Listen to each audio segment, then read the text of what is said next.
स्वागत है बच्चे हमारे चैनल 10वीं बाय दीपक सर में। आई होप आप लोग अच्छे होंगे, स्वस्थ होंगे, साथ ही साथ अपनी पढ़ाई अच्छे से करते होंगे। आज हम लोग क्वेश्चन आंसर करने वाले हैं, है ना, 12th के हिंदी का। इसके शीर्षक हैं बच्चे उसने कहा था तथा इसके लेखक है चंद्र शर्मा गुलेरी। इस कहानी का कुछ बातें हमको अच्छी लगी जो हम आपके थंबनेल में भी लिखे हैं, है ना। इस कहानी का हम एक बात हमको सबसे ज़्यादा अच्छा लगा, सच्चा प्यार, है ना, सच्चा प्यार, है ना। आजकल के ज़माने का जो प्यार है बच्चा बनावटी है। आजकल का प्यार जिस्माना है। आज लोग प्यार जो करते हैं बस जिस्म का भूखा है। आपका जिस्म पा लिया और बस वो निकल गया। तुम कौन हम कौन कोई मतलब नहीं, चाहे लड़का हो या लड़की। अभी के ज़माना में लगभग वैसा ही। चलिए आज हम लोग बात करेंगे इस कहानी से हमको क्या सीख मिली और इस कहानी से क्यों हम इसके बारे में, सच्चा प्यार के बारे में एक्सप्लेन करना चाहते हैं ताकि आप लोग अवेयर हो पाए। तो मेरे बात को थोड़ा ध्यान से सुनिएगा और समझने की कोशिश करिएगा। देखिए शुरुआत होता है कहानी का कि एक रहता है बच्चा आपका लहना सिंह, ठीक है, लहना सिंह रहता है। एक रहती है बच्चा होरा, है ना। ये दोनों देखिए होरा और लहना सिंह, ये नायक है, ये नायिका है, ठीक है। कहानी के जो मुख्य पात्र है वो लहना सिंह है। इसी के कहानी इर्द गिर्द घूमते हैं और इसकी नायिका है बच्चा होरा, है ना। होता यह है कि लहना सिंह अपने मामा के यहाँ आते हैं और होरा भी अपने मामा के यहाँ आता है। मतलब संजोग से देखिए दोनों ही मामा के यहाँ ही आते हैं। किसके यहाँ आते हैं बच्चा? मामा के यहाँ, ठीक है। दोनों मामा के यहाँ आते हैं और संजोग देखिए दोनों आते हैं मार्केट और दही लेने। ये भी दही लेने आता है, ये भी दही लेने आता है, ठीक है। जब दही लेने आता है तो इसी बीच में लहना और होरा की मुलाकातें होती है और वहीं से इन लोग की नज़दीकियाँ बढ़ती है, ठीक है। धीरे धीरे इनकी नज़दीकियाँ बढ़ते जाती है क्योंकि यह सब्जी की दुकान में, है ना, मार्केट में जहाँ मन तहाँ मिलते रहते हैं। संजोगवश हमेशा मिलने लगता है। मिलने के कारण इन लोगों में नज़दीकियाँ बढ़ जाती है। जब युवा पीढ़ी एक दूसरे से ज़्यादा मिलता है, जब विपरीत लिंग हो, लड़का लड़की एक दूसरे से ज़्यादा मिलता है तो कहीं ना कहीं नज़दीकियाँ बढ़ जाता है। उसी प्रकार लहना सिंह और होरा के बीच नज़दीकियाँ बढ़ गया, ठीक है। अब नज़दीकियाँ बढ़ गया, लेकिन आपको जान के आश्चर्य होगा कि लहना सिंह का बिहा, है ना, यानी कि शादी, लहना सिंह का शादी होरा से नहीं होता है, ठीक है। लेकिन फिर भी लहना सिंह होरा के लिए अपनी जान जोखिम में डाल देता है, अपनी जान को गंवा देता है। वो आप कहानी पढ़िएगा तो ज़्यादा मजा आएगा, है ना। अर्थात इस कहानी से सीख मिलता है बच्चा कि जरूरी नहीं कि आप जिससे प्यार करें वो आपको मिल ही जाए, लेकिन आप खोकर भी उन्हें हमेशा रिस्पेक्ट करें, हमेशा उसे सम्मान के दृष्टि से देखें। वही सच्चा प्यार होता है। वही क्या होता है बच्चा? सच्चा प्यार। जो कि अभी की युवा पीढ़ी को ये परिभाषा बिल्कुल याद नहीं। अभी का प्यार में क्या होता है? 2 दिन प्यार, तीसरा दिन कुछ और, चौथा दिन कुछ और, अर्थात जिस्माना प्यार काफ़ी ज़्यादा पॉपुलर होता है। मेरा आपसे रिक्वेस्ट है कि एक बार इस कहानी को पढ़िए या क्लास में टीचर से पढ़ाने के लिए कहिए। अगर आपको वो लोग नहीं पढ़ाते हैं तो हमें अवश्य कमेंट करिए, हम आपको पढ़ा के सुनाएंगे और कितना मज़ा आएगा आपको क्या बताएं। हम अपने क्लास में सुनाते बच्चे लोग बहुत गौर से सुनते हैं और काफ़ी मज़ा भी आता है और कुछ सीखने को मिलता है यहाँ से, ठीक है। चलिए अब बात ना बढ़ा के हम लोग आगे बढ़ते हैं। अब इनका हम लोग करते हैं बच्चा क्वेश्चन आंसर। उसने कहा था का पहला क्वेश्चन बच्चा, है ना, उसने कहा था जब जाइएगा तो उसका पहला क्वेश्चन आपको देखने को मिलेगा, ठीक है। तो हम लोग पहला क्वेश्चन को देख लेते हैं। क्या है क्वेश्चन? उसने कहा था कहानी कितने भागों में बटी हुई है ना। कहानी के कितने भागों में युद्ध का वर्णन है, ठीक है। इन बातों को हम लोग समझते हैं, ठीक है। देखिए बच्चा, उसने कहा था कहानी जो है, मेरे बातों को आप लोग ध्यान से सुनिएगा, आप सुनकर ही याद रखिएगा। बाद में आप इसको पढ़ लीजिएगा, जो यहाँ पे दिया गया है आप इसको पढ़ लीजिएगा, ठीक है। उसने कहानी देखिए बच्चा मुख्यतः 4 भागों में बटी है, ठीक है, जिसमें से भाग 2 और भाग 3 में, है ना, आपका, है ना, युद्ध का वर्णन है। किसका वर्णन बच्चा? है ना, युद्ध का वर्णन है। बटी है कितने भागों में? बटी है 4 भागों में। और युद्ध का वर्णन कितने भागों में बच्चा? युद्ध का वर्णन है सिर्फ 2 और 3 में। अर्थात कहने का मतलब बच्चा 2 भाग में वर्णन है ना। अर्थात हम लोग कह सकते हैं 3 में और 2 में आपका युद्ध का वर्णन है, जबकि 1 में और 4 में इसमें लहना सिंह के बारे में बताया गया है। ठीक है बच्चा, लहना सिंह के बारे में बताया गया है। और 1-2 में किसका, युद्ध का वर्णन है। कोई दिक्कत समझने में? आई होप आपको समझ में आती होगी, है ना। हम लोग आगे बढ़ते हैं। तो अब इसका आंसर समझिए बच्चा। ये कहानी सच्ची प्रेम घटना पर आधारित कहानी है, जिसके है ना मुख्य किरदार है बच्चा, मुख्य नायक है ना लहना सिंह, और नायिका के रूप में होरा है ना। इस कहानी में बताया गया है कि प्यार का सच मायने में मतलब क्या होता है। तो आप इतना जानेंगे तो आराम से इसका आंसर यहाँ से देखकर लिख सकते हैं, कोई दिक्कत। चलिए आगे बढ़ते हम लोग। दूसरा क्वेश्चन बच्चा, लहना सिंह का परिचय दीजिए। तो बच्चा लहना सिंह का परिचय में हम लोग कुछ बातें समझे। लहना सिंह का घर बच्चा मांझे में था, है ना, और वह जो है ब्रिटिश के ओर से जो लड़ रहा था, तो वो राइफल नंबर 77 की ओर से लड़ रहा था। उसके वो जमादार थे। क्या थे बच्चा? जमादार। देखिए यहाँ लिखा हुआ है जमादार। तो याद रखिएगा लहना सिंह के बारे में कि लहना सिंह जो है, लहना सिंह है ना, लहना सिंह जो है राइफल नंबर 77 के जमादार थे। और इसका घर बच्चा कहाँ पड़ता था? मांझे में। ठीक है, आगे बढ़ते हम लोग। यह क्या था बच्चा, बहुत कम उम्र में लहना सिंह जो है बहुत कम उम्र में अंग्रेजी सैनिक में शामिल हो गया था। आप लोग को पता होगा कि हमारे देश में अंग्रेजों ने 200 वर्षों तक क्या किया है? राज किया। अंग्रेजों ने, है ना, 200 वर्षों तक राज किया है। उसी के सैनिक में यह बहाली हो गया था। बहुत कम समय में यह क्या हुआ था बच्चा? अंग्रेजी सेना में शामिल हो गया था। अंग्रेजी सेना में शामिल होकर यह जो है युद्ध लड़ने गया था, है ना। किसके खिलाफ युद्ध लड़ने के लिए गया था बच्चा? जर्मन के खिलाफ। किसके खिलाफ बच्चा? जर्मन के खिलाफ यह युद्ध लड़ने गया था, है ना। तो अगर आपसे पूछे कि लहना सिंह का परिचय अपने शब्दों में दे, तो आप बता सकते हैं कि लहना सिंह जो है उनका घर मांझे में है। वह राइफल नंबर 77 के बच्चा जमादार थे। बहुत कम समय में वह ब्रिटिश सरकार के यहाँ, है ना, सैनिक में भर्ती हो गए थे, तथा वह अपने भाई, उसके भाई का नाम बच्चा कीरत सिंह है, यहाँ पे लिखा हुआ है कीरत सिंह है। वो अपने भाई से बहुत ज़्यादा प्यार करता था। ऐसा होना ही चाहिए कि भाई भाई में प्यार होना चाहिए। लेकिन अभी के युग में, कलयुग में, भाई भाई दुश्मन, बड़ा भाई छोटा भाई से दुश्मनी, छोटा भाई का बड़ा भाई से दुश्मनी, अर्थात दुश्मनी चलते जा रहा है। ये सभी चीज़ को हटाना चाहिए, है ना। हमारे ख्याल से अगर आपके मन में लोभ अगर नहीं रहता है तो हमको लगता है कि लड़ाई वड़ाई नहीं होगा। तो इसका बड़ा भाई का नाम था बच्चा कीरत सिंह। ये उससे बहुत ज़्यादा प्यार करता था, और इसने क्या किया बच्चा? अंग्रेज की ओर से लड़कर जर्मन के खिलाफ जो है ये जीत दिलाया था। जर्मन के खिलाफ क्या दिलाया था बच्चा? जीत दिलाया था। तो आप आराम से लिख सकते हैं कि आंसर क्या लिखेंगे कि लहना सिंह का जन्म मांझे में हुआ था, है ना, मांझे में हुआ था। यह राइफल नंबर 77 के जमादार थे। यह जो बच्चा बहुत कम समय में अंग्रेजी सेना में शामिल हो गया था, और है ना इसने अंग्रेज की ओर से लड़कर ना जर्मन के खिलाफ जीत हासिल करवाया था। और ये बहुत जाबाज सिपाही थे। इनके बड़े भाई का नाम क्या था? कीरत सिंह था, जिससे ये बहुत ज़्यादा प्यार करते थे। वैसे क्वेश्चन आंसर यहाँ पे अच्छे से एक्सप्लेन किया गया है। आप यहाँ का भी देख लीजिएगा, समझ लीजिएगा, और अपनी कॉपी में नोट्स कर लीजिएगा। चलिए अब आगे बढ़ते हैं। देखिए बच्चा, आपको इस वीडियो में काफ़ी आसान भाषा में बताने की हम कोशिश कर रहे हैं, ताकि हम आपको 12th क्लास का हिंदी काफ़ी आसान भाषा से बता पाए, और अब मेरा वीडियो आप देखकर अपने एग्ज़ाम में बहुत बहुत ज़्यादा अच्छा कर पाए, इसके लिए हम पूरा कोशिश करते हैं। क्वेश्चन बच्चा तीसरा नंबर क्या है तो देख लेते हैं। तीसरा नंबर क्वेश्चन है, कल देखते नहीं यह रेशम से कटा हुआ सालू, या सुनते ही, यह सुनते होना चाहिए यहाँ पे, यह सुनते ही लहना की क्या प्रतिक्रिया हुई? अपने शब्दों में उत्तर दीजिए। होता क्या है बच्चा कि आपको बताए थे शुरुआत में कि लहना सिंह, है ना, होरा से मिला था दही के दुकान में। अब मिलते मिलते ये दोनों नज़दीकिया हो गया था। ऐसा नहीं कि ये एक बार मिला था, बार बार मिलते थे। जब भी ये बाजार जाते तो उस दिन इसको होरा मिल ही जाता था, और जिसके कारण इन दोनों काफ़ी ज़्यादा नज़दीकियाँ बढ़ गई थी। तो ये जब भी होरा से बात करता था लहना सिंह, तो उनसे अवश्य पूछता था कि तेरी कुर्माई हो गई? तो होरा धत कहकर भाग जाती थी। लेकिन एक दिन की बात है, लहना सिंह ने पूछा तेरी कुर्माई हो गई? तो उस पर होरा ने जवाब दिया था कि देखते नहीं यह रेशम से कटा हुआ सालू, ऐसा बोली।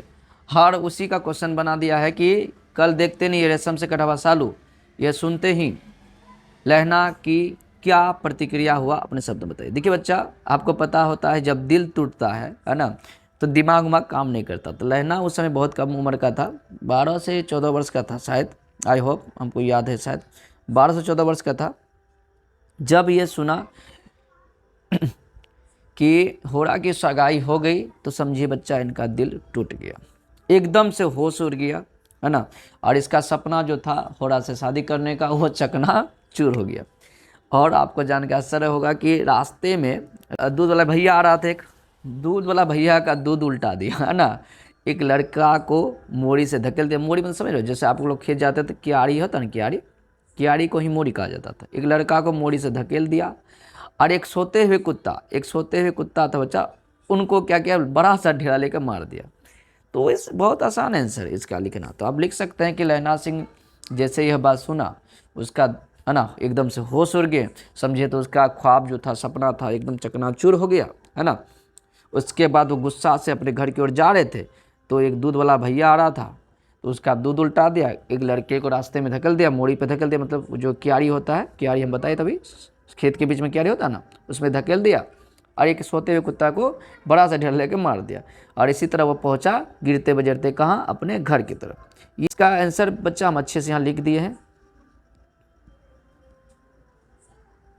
अच्छे से लिख दिए हैं यहाँ पे, आप लोग देख लीजिएगा, है ना, और इसको नोट्स कर लीजिएगा, ठीक है।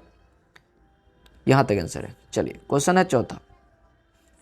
लेकिन अब बच्चा वीडियो तो देख रहे हैं आप लोग, लेकिन कमेंट बिल्कुल नहीं करते हैं, तो हमको समझ में नहीं आता है कि आप लोग को समझ में आता है कि नहीं आता है। तो आप एक बार कमेंट कर लीजिए, जो भी, अगर आपको समझ में नहीं आता है तो गलत कमेंट भी कर लीजिए, अगर समझ में आता है तो अच्छा कमेंट करिए, लेकिन कमेंट अवश्य करिए। कमेंट आपका सुनते हैं तो हमको बड़ा अच्छा लगता है, मज़ा आता है, हमको लगता है कि हाँ हम आपके बीच अच्छा कंटेंट दे पा रहे हैं, ठीक है। और हमारे चैनल 10वीं बाय दीपक सर से जुड़ने का भी धन्यवाद देते हैं। हमें आपका प्यार और आपका विश्वास चाहिए, अगर हमें देते हैं तो हम आपके लिए अवश्य बहुत अच्छा करेंगे। चलिए क्वेश्चन में हम लोग पढ़ते बच्चा 4। जारा क्या है, मौत है, और निमोनिया से मरने वाले को मुरब्बा नहीं मिला करते। वजीरा सिंह के इस कथन का क्या श्रेय है। देखिए बच्चा, कभी कदार ऑब्जेक्टिव में ये क्वेश्चन दे देगा पूरा स्टेटमेंट, पूछेगा इसने किसने कहा। तो याद रखिए, ये कहा बच्चा वजीरा सिंह। किसने कहा, वजीरा सिंह, ये याद रख लीजिएगा। देखिए हुआ क्या था कि लड़ाई हो नहीं रही थी, ये लोग कितना दिन से वहाँ था खंडहर में, तो लड़ाई हो नहीं रही थी। उसी बीच वजीरा सिंह ने लहना सिंह को बोला था कि जारा क्या है, क्योंकि वहाँ बच्चा ठंड का समय था, तो पूछा जारा क्या है, मौत है, निमोनिया से मरने वाले मुरब्बा नहीं मिला करते। अर्थात इसका आश्चर्य क्या हुआ, हम आपको समझाते हैं। देखिए बच्चा, लोग जारा से यूं ही मर जाते हैं, निमोनिया से यूं ही मर जाते हैं, ठीक है, लेकिन जो युद्ध के मैदान में मरते हैं वो शहीद कहलाते हैं। तो उसी का आंसर यहाँ पे अच्छे से लिखा गया है। आंसर एक बार देख लेते, समझ लेते हैं क्या लिखा गया है। वजीरा सिंह के कहने का तात्पर्य यह है कि यूं ही लोग जारा में या फिर निमोनिया से मर जाता है, लेकिन जो युद्ध के मैदान में लड़ते हुए मर जाते हैं उसे शहीद कहा जाता है। और उसके शहादत के बाद बहुत सारे पुरस्कार सरकार की तरफ से दिए जाते हैं। हमेशा लोग उसे अमर सेनानी के रूप में जानते हैं। इसलिए इस लड़ाई के दौरान हमारी मृत्यु हो भी जाती है तो हमें कोई गम नहीं। यह वजीरा सिंह के कथन का तात्पर्य था। बिल्कुल सत्य है ना। आप लोग को समझ में आया होगा इसका आंसर, कि इसमें क्या बताया गया कि ऐसे तो लोगों को मृत्यु हो ही जाता है, ठंडा वंडा तो मर ही जाता है, निमोनिया से मर ही जाता है ना, लेकिन जो युद्ध के मैदान में मरता है बच्चा, उससे हम लोग शहीद कहते हैं। और लोग उसको कितना रिस्पेक्ट की भावना से देखते हैं ना। और सरकार के रूप से उसको गिफ्ट मिलता है, जो भी मिले, मतलब गिफ्ट क्या है ना, जो भी उसको मिले, रिफंड मिले, सरकार कुछ सहायता कर देती है, उनको आर्थिक सहायता दे देती है। और साथ ही साथ देखिए, आर्थिक सहायता छोड़िए, वो जब मरते हैं तो हमारे यहाँ वह अमर कहलाते हैं। ये बहुत बड़ी बात है। हम लोग मर जाएंगे, हम लोग का नाम नहीं लेगा, लेकिन जब सैनिक मरेगा उसे अमर लोग, सैनिक को मरे मृत्यु नहीं कहते हैं बच्चा, अमर कहते हैं। तो अमर होना बहुत बड़ी बात है। इसलिए हम भी कहते हैं बच्चा, पढ़े लिखे सेना में भर्ती हुई है, आप लोग युवा पीढ़ी है, हमारे देश के क्या है, भविष्य है, ठीक है। तो वजीरा सिंह का कहने का यही तात्पर्य था। आई होप आपको समझ में आया होगा। अब हम लोग आगे बढ़ते हैं क्वेश्चन नंबर 5 में। लहना सिंह के गांव में आए तुर्की मौलवी का क्या कहना था। देखिए बच्चे, क्वेश्चन बहुत इंटरेस्टिंग है ना। हम जब पढ़ा रहे थे तो हमको भी मज़ा आया सुनने में, ठीक है। तो लहना सिंह के गांव में एक तुर्की मौलवी आया था, ठीक है। तो देखिए तुर्की मौलवी क्या करता था, बच्चे जिसको नहीं होता, जिस महिला को बच्चा नहीं होता था उनका वो ताबीज़ देता था ठीक है। तो बड़ा इंटरेस्टिंग बात, आप हम लोग भी गांव घर में देखिएगा कि अधिकांश इस तरह के लोग बहुत आते हैं, है ना। वो हाथ उठ देखने के लिए आते हैं, रेखा उखा देखने के लिए आते हैं। उसको अपना तो पता आता नहीं है, लेकिन वो दूसरी रेखा देखकर उसका भविष्य अवश्य बता देते हैं। तो अंधविश्वास है ये सब, इस पर ज़्यादा विश्वास ना करें। हाँ, गाँव के लोग जैसे हमारी मम्मी लोग भी बहुत विश्वास करते हैं। उनका तबीयत भी थोड़ा सा ख़राब हो गया तो माथे में हाथ दिलवाती है और हम बहुत ज़्यादा तंग हो जाते हैं, और हम कभी कभी डांट भी देते, क्या है ये सब, दवाई खाइए ठीक हो जाएगा, लेकिन नहीं सुनती। मतलब विश्वास हो जाता है उन लोगों को। चलिए आइए हम लोग यहाँ पर, तो ये क्या करता था, जिसको बच्चा नहीं होता तो उस बच्चा को बच्चा होने का, है ना, दवा देता था ये तुर्की मौलवी, ठीक है। और ये कहते थे चूँकि जर्मन के लोग जो है बच्चा वेद पढ़ पढ़ के विद्वान हो गए हैं और उनको अच्छा खासा जो है नॉलेज आ गया है, विद्या आ गया है बच्चा, और वह वेद पढ़ पढ़ के बच्चा विमान चलाने की विद्या भी सीख लिया है ना, और उसको अच्छी खासी उर्दू भी आती है। और वह जब यहाँ हमारे भारत देश आएगा तो यहाँ से गो हत्या को बंद कर देगा, ये उनका कहना था। तो आराम से आप लिख सकते कि तुर्की मौलवी जो आए थे उनका कहना था कि जो जर्मन लोग होते हैं वो वेद पढ़ पढ़ के बहुत बड़े पंडित बन गए हैं और वेद पढ़ के वो विमान चलाने सीख गए हैं।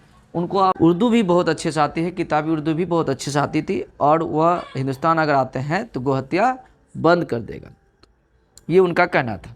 आपको पता है कि लहना सिंह तुर्की मौलवी के साथ क्या किया, इसने क्या किया बच्चा कि तुर्की मौलवी का सर मुड़वा के पूरा गांव में घुमा के भिजवा दिया था, क्योंकि ये झूठ मूठ का ताबीज़ बांधता था। और लहना सिंह तो थे पढ़े लिखे, तो ये इसने काम किया, ठीक है। आपको ऐसा नहीं करना है। आगे बढ़ते हम लोग नेक्स्ट क्वेश्चन में। ये लगता है हाँ आखिरी क्वेश्चन है आपका, 6वां क्वेश्चन इसका महत्वपूर्ण है, जो कि आपको समझ में ना है।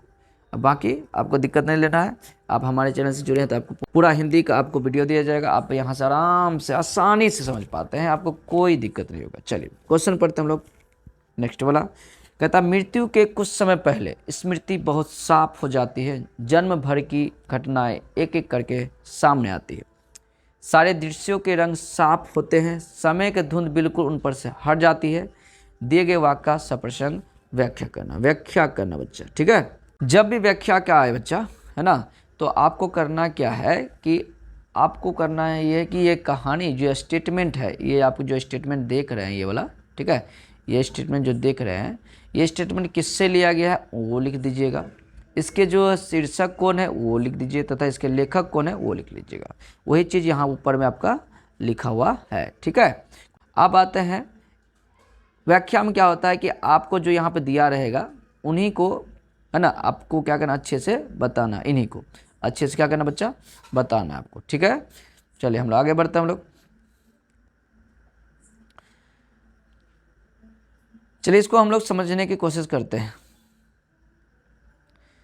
कहता बच्चा, जब मृत्यु समय आती है तो स्मृति साफ होती है। बात बिल्कुल सही। जब हम लोग मृत्यु के कगार पर होते हैं तो अपने अंदर जितने भी बातें होती जो दिल के बहुत ज़्यादा करीब होते हैं, है ना, जो बातें आपके दिल को लगा है, चाहे आप फर्स्ट प्यार हो, है ना, सेकेंड प्यार हो, या फिर ऐसा कुछ जो आपके साथ बीता हो, है ना, तो जब आप मृत्यु के करीब रहते हैं तो वो सभी बातें आपको एक एक करके याद आने लगता है ना, और आप उसी को याद कर करके आपके आंखों से आंसू निकलेगा और आप याद करिएगा। किसी को आप थप्पड़ मार दिए हैं वो बात याद आएगा, किसी को गाली दे दी है, भयंकर गाली, मतलब बहुत ज़्यादा लड़ाई हो गया है, उस बात को सोच के ही रोइएगा। अर्थात सही बात है बच्चा कि मृत्यु के समय स्मृति साफ हो जाती है, और है ना सभी घटना, जन्म भर की घटनाएं एक एक करके बच्चा सामने आती है, और सारे, है ना, सारे दृश्यों के रंग साफ हो जाते हैं और समय का धुंध बिल्कुल उन पर से हट जाता है। उसी तरह का देखिए बच्चा यहाँ पे एक्सप्लेन यहाँ पे कर दिया गया अच्छे से, आप लोग देख लीजिए, हम समझा देते हैं। जब लहना सिंह की मृत्यु नज़दीक आ गया था, वो भी अपने बचपन के प्यार होरा को याद कर रहा था, ठीक है। होरा को याद किया, होरा को याद करते करते उसके आंखों से आंसू निकलने लगा था। हमको तो पढ़ाने में बड़ा मज़ा आता है ये चैप्टर, ठीक है। उसके बाद जो है, उसके बाद होरा के बाद वो अपने भाई के पास गया। उसका सपना था कि वो अपने भाई के गोद में मरेगा, ठीक है, भाई के गोद में मरेगा, इस सपना था। तो वो अपने भाई के पास चले गया, और इस तरह करते करते उसके आखिरी क्षण में मृत्यु हो जाती है। तो अर्थात कहने का बात सत्य है कि मृत्यु के समय, है ना, स्मृति साफ हो जाती है और जन्म भर की घटनाएं एक एक करके सामने आती है ना। अगर आपको मेरा वीडियो अच्छा लगे तो इसको लाइक कर दीजिएगा, प्लीज़ शेयर कर लीजिएगा, सब्सक्राइब बिल्कुल कर लीजिएगा, और बेल आइकन को बजा लीजिएगा, अर्थात घंटी को दबा देना है ना। और हमें अवश्य कमेंट में बताइएगा कि आपको मेरा यह वीडियो कैसा लगा, क्या हम आपसे अच्छे से बता पाए, क्या नहीं बता पाए वो भी बताइएगा, ठीक है। हमको कमेंट अवश्य करिएगा। अगर अच्छा लगे तो सब्सक्राइब करिए, शेयर करिएगा दोस्तों के साथ, है ना, और हमारे चैनल को सपोर्ट करिएगा। तो अब हम आपसे लेते हैं बच्चे विदा। अगले वीडियो में हम लोग बच्चे, है ना, अगले चैप्टर के साथ अर्थात अध्याय 3 को लेकर आएंगे और उसका भी एक्सप्लेन बहुत ही मज़ेदार जिस प्रकार इसमें किए हैं उसी प्रकार मज़ेदार उसमें भी करेंगे। और हमारे अगर चैनल से जुड़ते हैं तो आपको हिंदी में बिल्कुल डरने की बात नहीं होगी और अब बड़ा मज़े से आंसर लिख के आइएगा तुरंत में। तो आप लेते हैं आपसे विदा, धन्यवाद।